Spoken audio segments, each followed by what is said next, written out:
21세기에 들어서 많은 부분에 경영이라는 말을 씁니다. 네, 그래서 세상에 기업이 경영한다 그러는데 국가도 경영 그렇게 말합니다. 국가를 정치라고 말하지 않고 모든 분야를 다 경영한다. 이렇게. 가정도 경영한다. 회사도 경영한다. 교회도 경영이란 말을 쓰죠. 경영이라는 말은 사실 하나님께서 세상을 창조하시고 사람에게 부탁한 거죠. 정복하라는 말을 관리하라는 말입니다. 이게 경영이에요. 경영하라. 내가 세상에 만들어준 모든 피조물을 잘 경영해서 생육하고 번성하라고 하는 것이죠. 그 경영입니다. 경영이라는 것은 잘 관리하고 또 생산해서 생육해서 번성에 자꾸 늘려가는 것, 이게 이제 경영인 것입니다. 이 경영이라는 관점 21세기 들어서 세상이 좀 바뀌었다 그래요. 그래서 ESG 경영이라고 하는 건데 현재 강의 때도 한번 말씀을 드렸습니다만은 이 environment, 그러니까 환경, 이게 지속 가능하냔 말이죠. 그러니까 그냥 우리가 세상에 있는 어떤 물건을 가지고 파는 일이 이걸 팔아가지고 세상에 오래 유지가 되는 그런 좋은 경영이냐, 아니면은 그냥 이때 싹 파가지고 완전히 그냥 한 번 다 해먹고 끝내버리는 그런 경영이냐, 이런 문제가 있죠. 두 번째 S는 이제 소셜, 사회적인 것입니다. 그러니까 네 혼자가 아니고 사회 전체의 유익이 되는 그런 경영을 해야 된다고 하는. 그리고 G는 이제 가버넌스라 해가지고 지배 구조인데 이게 뭐냐면은 어떤 공정성을 가지고 결정을 어떻게 하느냐는 거죠. 결정 구조가 어떻게 결정을 하는 거냐, 이것이 소통하고 많은 사람이 참여하는 그런 공정한 가운데 어디 결정이 돼야 된다고 하는 겁니다. 이제 규칙이나 질서가 있어야 된다고 하는 것이 굉장히 중요하죠. 그래서 ESG 경영이라고 하는 것이 세상에 대세가 됐고 지금 그렇게 하고 있죠. 그래서 세상도 기업도 일이 아니라 사람, 그리고 이익이 아니라 가치 경영을 하는 그런 목표를 두고 있는 데가 꽤 많습니다.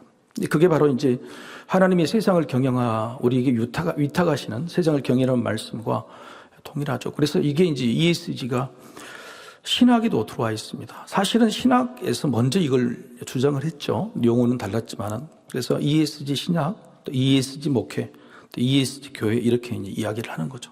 이 말한다면 교회를 한번 지속 가능해야 돼요. 그러니까 이때만 교회가 번성하고 그런 것이 아니라 오래도록 교회가 지속할 수 있느냐, 이 문제를 세대의 통합, 또 다음 세대를 어떻게 가르치고 교육하고 또 그런 것이냐는 거죠. 그리고 성도들의 믿음도 막 힘들게 막 동원해가지고 막 열심히 일을 시켜가지고 퍼지게 만든 게 아니라 지속적으로 이게 가능할 수 있는, 재생산이 될 수 있는 그런 구조로 교회를 이끌어가야 된다고 하는 겁니다. 그리고 S 교회도 뭐냐면은 한 일부 사람들만 잘하는 게 아니라 모두가, 일부 몇 사람만 특별히 그걸 집중하거나 힘을 가지거나 또 그렇게 특화된 게 아니라 모두가 다 모두가 다. 그리고 교회가 이 서석동 동명동에 있을 때에 이 교회 때문에 이 동명동이나 서석동이 유익을 얻느냐 말이에요. 교회 때문에 싫다고 아니라 교회 때문에 너무 좋다라고 하는, 이게 이제 교회 경영이죠. 그래서 이번 총회에도 몇 가지가 결정된 마을 목회라는 게 있어요. 마을 목회라는 것은 똑같습니다. 마을 목회는 교회가 교인들만 목회하는 것이 아니라 이 마을 전체를 목회한다고 하는 것입니다. 그리고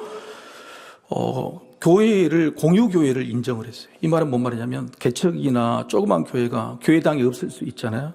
그러니까 교회당 건물을 여러 교회가 공유해요. 그리고 주일날 오전에 예배를 드리는 교회가 있고 똑같이 건물에서 오후에나 저녁에 드리는 교회가 있고, 이런 식으로 공유교회를 이제 인정하게 된 거죠. 그러니까 목회나 총회나 이런 트렌드도 하나님이 먼저 창조 시절에 우리에게 맡겼던 위임 명령으로 제자리를 찾아가고 있는 겁니다.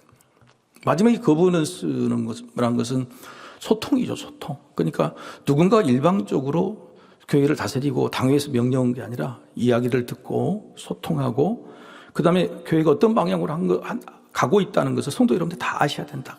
전부 다 이렇게 가고 있습니다. 이런 것이 ESG 경영이라고, 또 목회도 그렇게 들어와 있다고 하는 겁니다.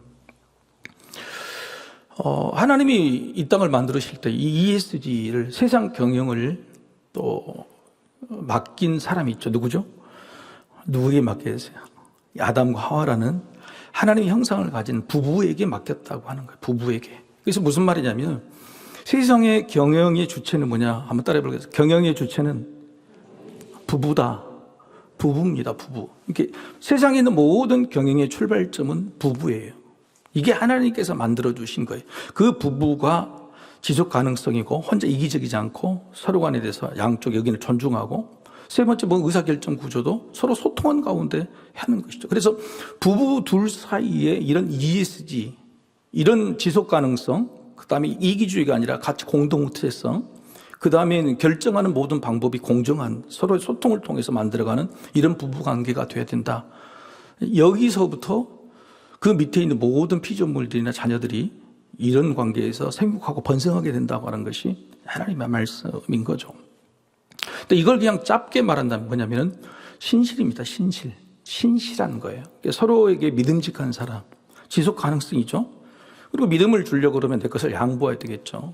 그리고 또 하나 저 사람의 의사를 물어보고 늘 반영해 줘야지 일방적으로 내가 갈 수는 없는 겁니다. 그래서 중요한 것은 신실하냐 하는 거죠. 옆에 있는 아내 남편한테 물어봅시다. 내가 당신한테 신실하냐 하고 물어보세요. 물어보십시오. 계시다면. 신실이라는 게 굉장히 중요하다는 것, 덕인 겁니다. 여러분이 오늘 왜 이 말씀을 드리냐면 오늘 본문에 이 신실이라는 말이 무려 5번이나 등장을 해요. 신실이라는 단어가 아니라 히브리어 단어가 신실, 충성 이런 의미로 5개를 이야기를 해요. 얼뜻 오늘 본문을 보면 부부간에 이혼하지 말라, 우상 여인과 결혼하지 말라고 이런 식상한 이야기를 하지만 하나님이 뭐라고 물으시냐면 이렇게 물으시는 겁니다. 오늘 10절의 말씀 같이 한번 제가 한번 읽어보겠습니다. 제가 읽겠습니다. 10절. 우리는 한 아버지를 가지지 아니하였느냐? 한 하나님께서 지으신 바가 아니냐? 어찌하여 우리 각 사람이 자기 형제에게 거짓을 행하여 우리 조상들의 언약을 욕되게 하느냐? 이게 이야기입니다. 그러니까 부부관계가 이야기 아니라 너희 공동체, 한 아버지, 한 하나님을 섬기고 있는 너희 민족이 서로에게 신실하지 못했다. 서로에게 약속을 깨뜨렸다. 그래서 하나님이 욕되게 했다고 아뢰는 겁니다. 여러분 자식들이 싸우면 누가 욕을 얻어먹어요? 부모가 욕을 얻어먹은 거죠. 부모가. 그렇죠? 콩가루 집안이다 그러면 부모가 욕을 얻어먹는 거예요. 하나님이 그 이야기를 하는 겁니다. 너희들이 스스로 싸우고 서로 신뢰를 못 지키고 신실하지 못하니까 아버지인 내가 욕을 얻어먹고 있다. 내가 마음이 아프다. 그 이야기를 하고 계신 겁니다. 그러면서 그때 밑에 내용이 뭐냐면은 서로에게 신실하지 못한 모습을 아까 이방 여인과 결혼한 그 풍습으로 이혼하게 되고 학대하게 되고 자식들이 똑같이 우상을 섬기는 그런 풍습으로 변해가는 모습을 예로 들고 있다고 하는 거예요. 그래서 오늘 중요한 본문의 이야기는 한 아버지 밑에, 한 하나님 밑에서 함께 살아가는 형제자매 너희들이 서로에게 약속을 지키지 않는 신실함이 없다. 이 이야기를 하고 있는 겁니다. 신실함이라는 것은 얼마나 중요한, 히브리서 보면 2장에 예수님을 뭐라고 그러냐면 하나님의 일에 자비롭고 신실한 대제사장이다 이렇게 말해요. 그러니까 예수님이 이 땅에 와서 일을 하시는 것이 뭐냐면 자비와 신실이에요. 자비라는 것은 사랑이고 신실이라는 것은 약속을 잘 지키신 분이다. 입에 하신 말과 행동이 다르지 않다고 하는 것이죠. 이게 예수님의 귀한 특질이다 그런 겁니다. 우리가 예수님을 따라간다 그러면 하나님의 일에 자비와 신실한 사람, 이런 것이 우리 삶의 어떤 모토고 방향이 되어야 된다고 하네. 우리가 내 주변에 특별히 옆에 있는 사람, 내 가족에게 자비로우냐, 그리고 또 하나는 신실한 약속을 지키는 사람이냐, 이게 참 중요한 거죠. 성경에서 두 사람만 이 신실이라는 것이 중요한 두 사람을 이야기를 한번 해볼게요. 느헤미야 7장 2절에 제가 읽어볼게요. 느헤미야 7장 2절. 내 아우 하나니와 영문에 관한 하나냐가 함께 예루살렘을 다스리게 하였는데 하나냐는 충성스러운 사람이요 하나님을 경외함이 무리 중에서 뛰어난 자라. 느헤미야, 우리 수요일날 공부했죠. 느헤미야가 동생 하나니로부터 예루살렘이 어떻게 황폐해졌다는 소리를 듣고 가슴을 치고 3달 동안 기도한 가운데 예루살렘 총독이 되잖아요. 그리고 나중에 이제 성벽을 중건한 다음에 이 예루살렘을 다스릴 사람들 두 사람을 뽑는데 하나는 자기 동생인 하나니, 그리고 또 한 사람을 뽑습니다. 동생은 당연히 자기가 믿는 사람이죠. 그렇죠? 동생 때문에 오게 됐으니까 믿을 만한 동생을 임명하고 또 한 사람이 있는데 그 사람이 하나냐라고 하는 사람. 근데 그 사람을 왜 뽑았냐는, 바로 그 사람이 충성스럽다. 충성스럽다는 말이 바로 신실하다는 뜻입니다. 그러니까 신실하다, 약속을 지키는 사람이다, 자기 자리에서 자기 역할을 하는 사람이다. 그리고 하나님을 경외함이 무리 중에서 뛰어난 자다 그러는 거예요. 그러니까 믿음 가운데서 신실한 사람이 얼마나 리더십을 갖게 되는지 보이는 거죠. 여러분, 우리 자녀들이 자기가 살고 있는 공동체 리더가 되려면 이런 칭찬을 신실해야 됩니다. 약속을 지키는 게, 자기 있을 자리에서 있게 하는 게. 돈을 많이 벌거나 좋은 직업을 갖다 줘도 그 무리 가운데에서 인정을 못 받고 왕따가 될 가능성이 굉장히 많아요. 신실해야 됩니다. 신실한 거. 이게 바로 리더십의 조건이란 말이에요. 그래서 여러분의 자녀나 우리 삶 속에서 기도를 할 때, 자녀들을 위해서 기도할 때는 반드시 우리 자녀가 신실한 사람, 하나님께 신실한 것 이전에 하나냐도 먼저 충성스럽고 그 다음에 하나님을 경외했죠. 그러니까 사람들 사이에서 신실한 모습을 갖는 사람, 이 사람이 리더가 된다는 사실을 반드시 아셔야 된다고 하는 거예요. 약속을 지키도록. 두 번째는 골로새서 4장 7절이죠. 이건 같이 한번 읽어볼까요? 자, 시작. 두기고가 내 사정을 다 너희에게 알려주리니 그는 사랑받는 형제요 신실한 일꾼이요 주 안에 함께 종이 된 자니라. 두기고라는 사람을 사도 바울이 이렇게 인정하는데 어느 정도냐면 두기고가 내 사정을 다 안다. 내 사정을 물어보려면 두기고에게 물어야 한다. 이만큼 소통한 거죠. 이게 이제 사도 바울이 지난주 주일 말씀도 있지만 사람 경영이에요. 이렇게 경영해서 어떤 사람을 뽑는다. 근데 이 두기고라는 사람이 어떤 사람이냐면 사랑받는 형제요 신실한 일꾼이다. 예수님이 어렸을 때 모습 중에 딱 표현이 하나 있죠. 뭡니까? 자라가면서 하나님과 사람에게 사랑스러워 가더라. 예, 하나님에게 사랑받는 사람, 사람에게도 사랑받는 사람이. 여러분, 사랑받는 자녀로 키우시길 바랍니다. 여러분, 사랑하는 게 쉬워요? 사랑받는 게 쉬워요? 두 개 비교한다. 사랑하는 게 더 훨씬 쉬워요. 사랑받는 게 훨씬 어려워요. 근데 세상을 살아가면서 어디 가나 사랑받는 사람이 된다. 이런 사랑을 받는 사람이 사실은 리더가 되는 거예요. 인정받는 사람이 되는 거예요. 근데 여러분, 이 말씀, 사랑받는 형제 뒤가 그 설명이 뭐냐면 신실한 일꾼이다 하는 거예요. 그러니까 일을 할 때 무슨 상황을 할 때 신실하고 약속을 지키는 사람이 사랑받는다 말이에요. 우리는 자녀들이 잘 되기를 원하죠. 이왕이면 자녀들이 리더로 살기를 원하죠. 그러려면은 이 두 가지, 느헤미야라는 위대한 지도자, 사도 바울의 위대한 지도자가 다음 세대, 자기 후임의 리더십을 뽑을 때 이 신실한 사람을 뽑았다고 하는 거예요. 저도 그러고 싶어요. 저도 무슨 이야기 들을 때 약속 지키는 사람이에요. 일을 잘하고 못하고 중요한 게 아니에요. 오늘 본문에 다 주의를 한다고 나왔죠. 두기고나 아까 느헤미야 하나냐도 주의를 다 하는데 있어야 할 자리, 있어야 할 시간에 정확히 있는 사람이라. 이게 중요한 거. 출근 시간에 출근하고 퇴근 시간에 정확히 이런 것이죠. 항상 그 사람 거기 있는 것이 항상 확인되는 사람이어야 돼. 그 일을 그 일자에 빠지지 않고 항상 걱정하지 않게 되는 그런 사람들이 이 리더십을 가진 일꾼이라고 하는 거예요. 저는 성경에서 바로 하나님께서 오늘 또 그런 본문을 이야기하는 거예요. 뭐냐면 이스라엘 백성들이 약속을 안 지켰어요. 모세를 통해 주신 율법 10계명 가운데 하나님이 가장 중요하고 여긴 거 뭐냐면은 나 외에 다른 신을 섬기지 마라. 그리고 우상을 숭배하자. 이게 첫 번째, 두 번째잖아요. 그렇죠? 세 번째는 하나님 이름을 욕되게 하지 말라는 거예요. 세 번째까지도 다 이게 하나님에 관련된 건데 그게 뭐냐면 우상을 섬기지 말라는 거예요. 이게 약속이거든요. 10계명은요, 가운데 계자가요, 계명 계자이지만 약속, 계약할 때 계약이에요. 이런 기준을 가지고 약속하는 거란 말이에요. 그래서 이스라엘 백성 돌판에 딱 그걸 새겨주는 것이 너희와 나와 약속하자 그런 거거든요. 근데 그 약속을 정면으로 어겨버리는 거죠. 이방 여인들과 결혼을 함으로써 그렇게 된 거죠. 오늘 신실하지 못한 이스라엘 백성들의 태도를 5가지를 하나님께 지적을 해주세요. 첫 번째는 성소를 더럽혔다고 그래요. 11절, 12절에 성소를 더럽혔다고 그랬는데 이스라엘 백성들이 와서 제사와 제물을 잘 드립니다. 그런데 하나님께서 너희 제사는 안 받지 않겠다. 왜 그러냐고. 제물은 드리러 왔지만 몸은 왔지만 마음은 오지 않았다. 마음은 딴 곳에 있다고 말이에요. 오늘 찬양하셨는데 예배에 성공 집중하고 말씀을 드렸는데 오늘 이 말씀을 들으신 것 같아요. 그러니까 이게 무슨 말이냐면 그냥 여기 와서 앉아있는 것 정말 감사하지만 제사를 드리고 오고 좋은 짓을 제물을 드린 것도 정말 고마운 일이지만 너희는 마음을 가져오지 않았다고 이야기하는 거예요. 그래서 그걸 뭐라고 하냐면 하나님은 성소를 더럽혔다고 말해요. 이게 얼마나 무서운 말인가요? 그러니까 내가 마음을 가지 않고 거짓된 위선의 마음으로 하나님을 두려워하지 않는 마음으로 우리가 예배를 드릴 때는 하나님이 계신 이곳 성전을 더럽히는 그런 결과가 된다고 하는 겁니다. 마음이 오지 않았다. 여러분 오늘 마음까지 가져오신 줄로 믿습니다.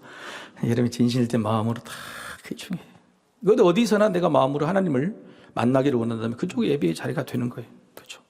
두 번째는요, 11절에 이방 우상 숭배 여인들과 결혼했어요.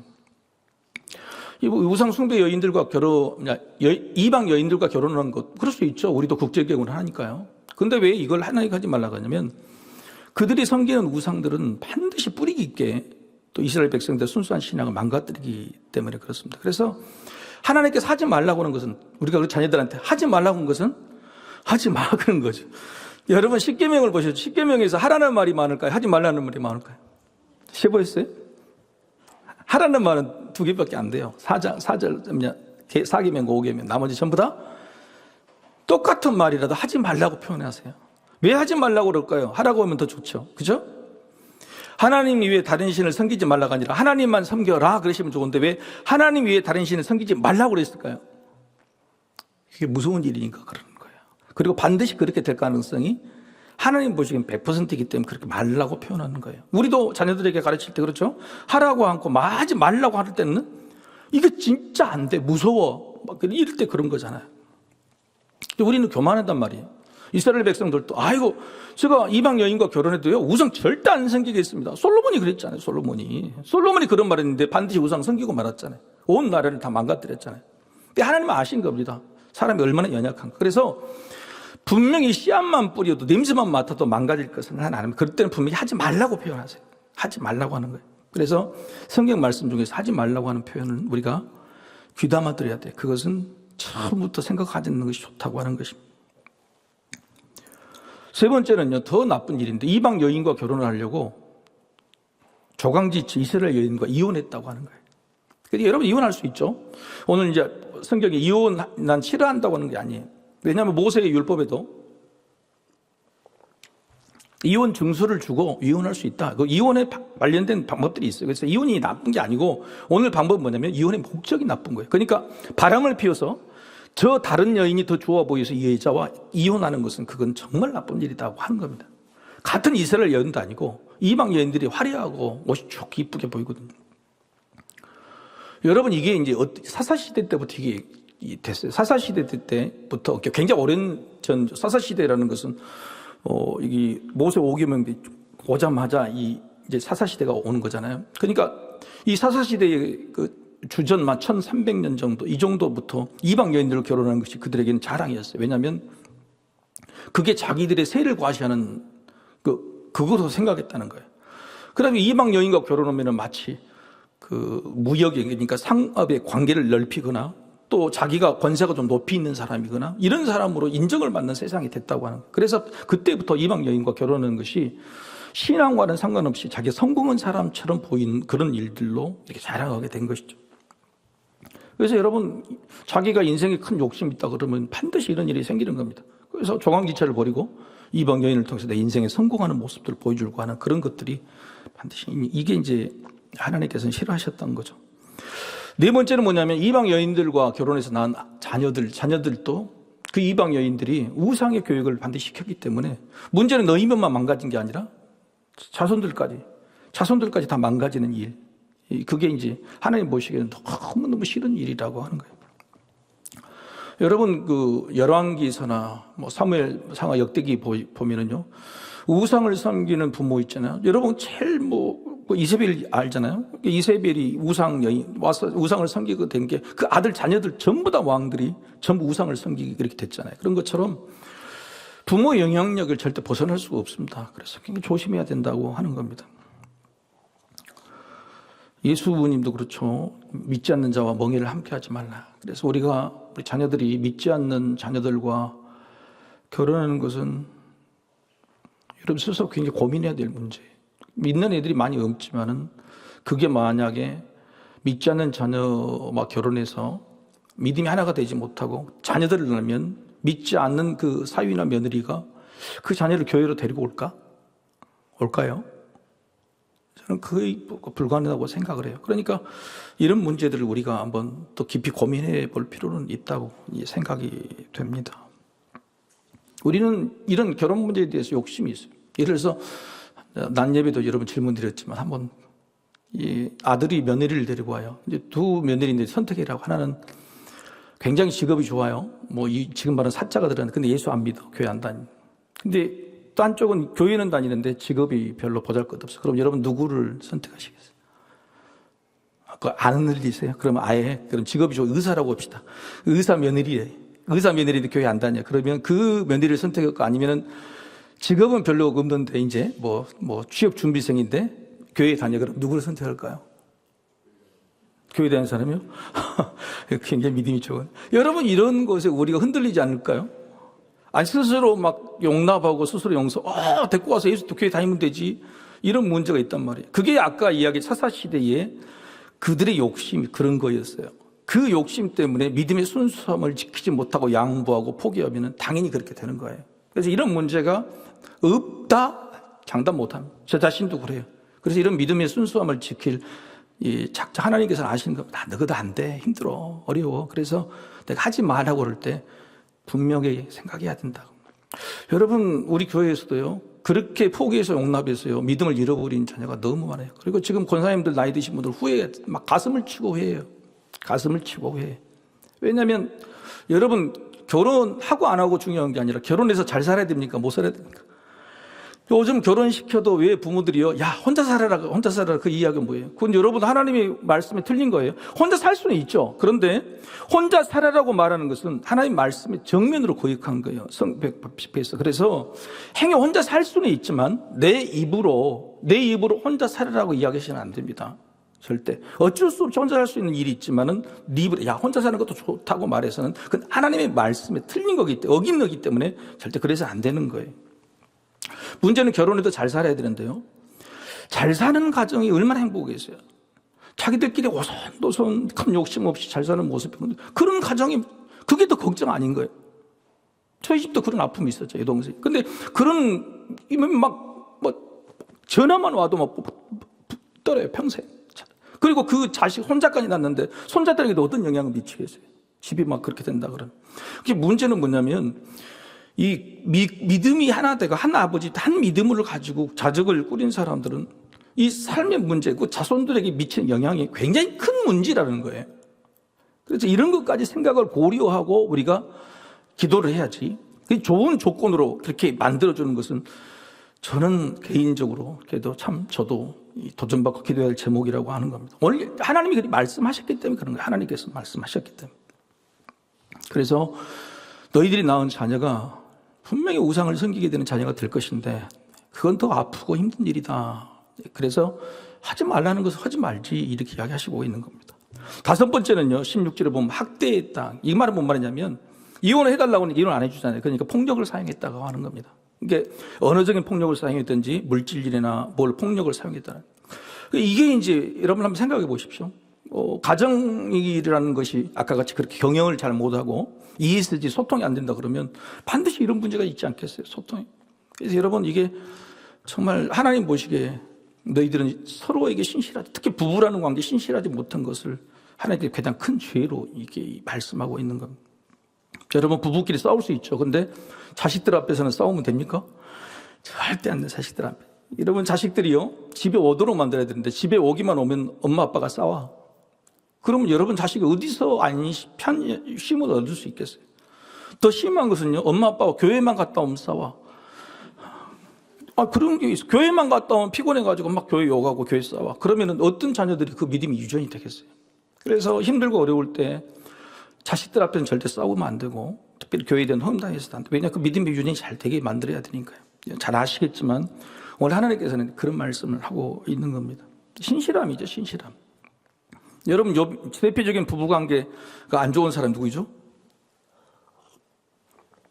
성경에서 신앙은 좋지만 욥이잖아요. 욥하고 욥의 아내, 그죠? 그래서 자식이 10명이 다 죽고 자기들 모든 양, 염소 다 죽어보니까 아내가 뭐라 그래요? 욥에게 하나님 욕하고 죽어버려라. 아니 아내가 남편한테 지금 제일 힘들 때 뭐라고? 하나님 욕하고 죽어버려라 그렇게 이야기를 해요. 여러분 제일 힘들 때 그렇게 이야기하는 아내가 있다 그러면 욥이 그렇게 신앙이 좋고 경건하고 동방의 의인이라고 하나님 자랑할 정도 되고 그렇게 부자였는데 그 인생에 무슨 재미가 있었겠어요? 여러분, 그렇게 힘들 때 그렇게 말하는 거예요. 근데 더 재밌는 것이요, 욥이 그런 과정을 딱 거쳐요. 다 거쳐. 그리고 이제 막 친구들과 논쟁으로 다 끝나. 나중에 하나님 만났죠. 하나님 만나가지고 제일 재밌는 것이 그때 뭐가 있어요? 하나님께 다시 복을 회복시켜 주잖아요. 근데 회복시켜 줄 때 뭘 먼저 우선을 해요? 기억 안 나세요, 욥기? 욥이 하나님 앞에 회개한 게 중요한 거야. 네 친구들끼리 화해, 그렇게 말을 해요. 그래서 욥의 친구, 세 친구와 욥이 서로 용서하고 서로 화해도록 만듭니다. 그 과정을 겪은 거예요. 그러니까 하나님 앞에 신실한 것도 중요하지만 너희 친구들, 내가 아는 너희 사이에 의견이 다를 수 있고 서로 주장하지만은 하나님 믿는 건 마찬가지니까 너희 안에 신실함이 회복돼야 된다는 거예요. 더 놀라운 사실 뭔지 아세요? 하나님께서 양과 염소, 소떼들을 2배로 주시죠. 다 죽었는데, 그리고 자식도 다시 전혀 기억이 안 나세요? 아들 7하고 딸 3살 다시 똑같이 줍니다. 10명이 다 죽었는데 10명을 주세요. 근데 그때 다시 10명을 낳을 때 아내가 누굴까요? 그 아내를 이혼해버리고 새로운 아내가 나와서 얻었을까요? 성경은 그렇게 기록되지 않죠. 그 아내와 다시 10명을, 새로운 아내를 얻었다고 한 게 아니에요. 그래서 무슨 말이냐면, 욥은 자기 친구도 자기한테 신실하지 못했고 자기 아내도 신실하지 못했죠. 욥은 어떻게 해요? 신실한 사람이었어요. 자기 친구들에게도 신실하고 심지어는 그렇게 자기를 이해 못하고 욕하는 아내마저도 버리지 않고 다시 10명의 자녀를 낳을 수 있는 신실한 사람이었어요. 동방의 의인이라고 하는 욥이 하나님께 잘한 것이 중요한 게 아니라 자신에 있는 모든 자녀나 친구 이런 사람들에게 끝까지 이 믿음을 배반하지 않는 신실한 사람이, 그래서 그 사람이 종이한 리더가 되고 또 성경에 있는 좋은 기록이 된 겁니다. 우리는 얼마나 신실한 건지, 서로에게 신실한 게 중요해요. 하나님이 그걸 보시니까. 그래서 교회에서 예배드리고 하나님께 예배드리는 것도 중요하지만 교회 안에 성도들끼리 서로 신실한 게 중요해요. 우리가 지난 주일날 제가 설교에 뭐라고 그랬죠? 제가 30년 동안 제일 잘한 게 뭐라고 그랬죠? 교회 오빠가 된 거라 그랬잖아요. 그래서 교회 오빠, 교회 누나, 교회 동생처럼 우리 안에서 그런 관계가 정말 잘 유지가 돼. 서로 마음에 안 들 수도 있고, 그렇죠. 근데 싸워서는 안 된다. 신실함을 잃어버려서는 안 된다. 약속한 것은 지켜야 된다고 하는 것이 굉장히 중요해요. 지난 주일날 아침에 좀 빨리 와서 설교를 점검하고 있는데 막 밖에서 싸우는 소리가 들려요. 너무 놀래가지고 창문을 열고 막 봤어요. 막 밑에서 막 1층에서 막 싸우고 있는 거예요. 누가 싸우고 있었을까요? 우리 성도들이 아니라 다행히 아침에 좀 받으러 오신 분들이 있잖아요. 그분들 몇 시부터 오시면 6시부터 와서 계세요. 8시에 돈을 주는데 6시부터 와가지고 사람들이 그리우니까 와서 6시부터 와서 계속 자기들끼리 이야기하다가 이제 싸움이 난 거예요. 싸움을 하는데 이제 그분들은 안 믿으니까 욕이 막 상스럽게 나가는. 더 놀라운 것은 이 교회 옆에 지나가는 이 주변 사람들이 뭐라고 이렇게 보면서 놀리면서, 와, 무슨 소속교회는 아침부터 저렇게 성도들이 싸운다냐, 너 그러면서 이런 눈으로 보고 가는 거예요. 전부 놀래가지고. 내가 그걸 보고, 이게 문제구나 그랬어요. 세상에 왜 교회를 손가락질을 할까요? 똑같은 죄라는 것을 다 인정하지만요, 교회는 왜 그렇게 싸우냔 말이에요. 사랑 말은 하지 말지. 왜 교회 안에 가면 그렇게 많이 싸우냐고, 싸우려고 노력하고, 이게 문제라는 거예요. 그래서 싸우지만 않아도 좋아요. 여러분, 우리 교회는 싸우지 않는 교회인지 믿으시길 바랍니다. 여러분, 그래서 우리 교회가 지금 노예나 이런 데서 칭찬받는 것이 뭐냐면은 그런 소란이 없어요. 싸움이 없어요. 다른 교회는 계속적으로 그런 문제가 있지만 우리 교회는 지금 20, 30년 동안 그런 문제가 없이 잘 하고 있기 때문에 그게 이제 부흥하고 그게 중요한 게 아니고 그게 이제 칭찬받는 중요한 일이라고 하는 겁니다. 신실이라고 하는 것은요, 간단히 그냥 약속을 지키는 겁니다. 하나님이 우리에게 주시고자 하는 그것도 약속이에요. 네가 내 말을 지키면 내가 복을 줄게. 네가 말을 지키지 않으면, 내 말씀을 지키지 않으면 안 줘. 그게 계약이잖아요. 약속이잖아요. 근데 우리는 막 기도하면서 무조건 달라고 해요. 우리가 지킨 건 없잖아요. 근데 적어도 우리가 하나님 앞에 약속을 지키는 신실함이 있는 거냐. 적어도 약속을 못 지켰으면은 못 지켜서 죄송하다고 이야기하고 용서를 구해야 될 이런 신실함이 우리에게 꼭 필요하겠죠. 신실함은요, 시간 약속이 제일 중요해요. 그래서 내가 뭔가를 아까 이야기했지만 ESG 그냥 지속 가능성이거든요. 그러니까 한 번 해서 끝나고 번아웃 된 게 아니라 꾸준히 계속적으로 꾸준히 한 번 말하는 게 계속적으로. 여러분, 우리 교회 모토 뭐죠? 뭐죠? 규칙적이고 지속적이고 거룩한 습관이에요. 이게 귀지거 습관, 이게 바로 신실함의 표상이에요. 규칙적이고 지속적이고 거룩한 습관들이 나에게 어떤 습관이 있는가, 이게 바로 신실함이 보여주는 거란 말이에요. 최근 들어서 어떤 신방을 갔는데 어떤 집사님이 그러시더라고요. 어떤 집사님이 이제 그 여자 성도님과 오랫동안 그 또 같이 일하는 팀원들이 있어요. 그래서 내가 그래서 어떻게 이렇게 만나셨냐 그랬더니 청년 때 하숙을 했는데 하숙집 아주 주인 어머니 아들이 갑자기 불의사고로 20살 무렵에 죽었다고. 근데 그게 너무너무 슬퍼서 그때 이 집사님이 그냥 마음으로 내가 이제 아들이 되겠습니다. 내가 어머니 그렇게 했대. 근데 그 말을 해놓고 대부분 우리가 그렇게 말은 하잖아요. 친구들 그러면은. 근데 그걸 30년 동안 지키고 있는 거예요. 그래서 그 죽은 아들의 여동생을 내 여동생처럼 그 어머니를 아직도 어머니처럼 30년 동안 그래서 내가 그래서 집사님 같은 그런 의리, 그 신실함이 하나님께서 쓰실 것이라고 내가 이야기를 했어요. 여러분, 우리에게는 이런 신실함이 있어요. 이런 믿음의 신실함이 있냔 말이에요. 약속을 지킨다고 하는 것이 얼마나 중요한지. 하나님은요, 오늘 화가 엄청 많이 나셨는데 그게 뭐냐면 왜 너희끼리 서로 약속 안 지키냐. 부부 간에 약속으로 맺어진 관계인데 왜 부부 간에도 그런 신실함이 없느냐라고 그걸 화를 내고 계시는 거죠. 여러분, 우리나라 부부의 날이 있죠. 우리나라 부부의 날. 며칠입니까? 알고 계시네. 5월 21일이죠. 그러니까 부부의 날을 누가 만들었을까요? 방정환 선생이? 그 부부의 날은 누가 넣었냐면 목사님이 만드셨어요. 경상도에 있는 한 목사님이 왜 부부의 날은 없냐 그래가지고 부부의 날 유언에 만들기 유언을 해가지고 소청을 받아서 2002년도에 2007년도 시행하는 부부의 날에. 그러니까 이 부부의 날이라는 것은 목회자가 목회를 하다 보면 가장 성경적이고 신앙적인 기초단이에요. 이게 있어야 중요한다는 거 아주 중요하거든요. 그래서 우리가 여러분 특별히 함께 사는 사람, 가족 간에 신실함을 지키는 그런 공동체가 되기를 축복합니다. 같이 기도하십시다.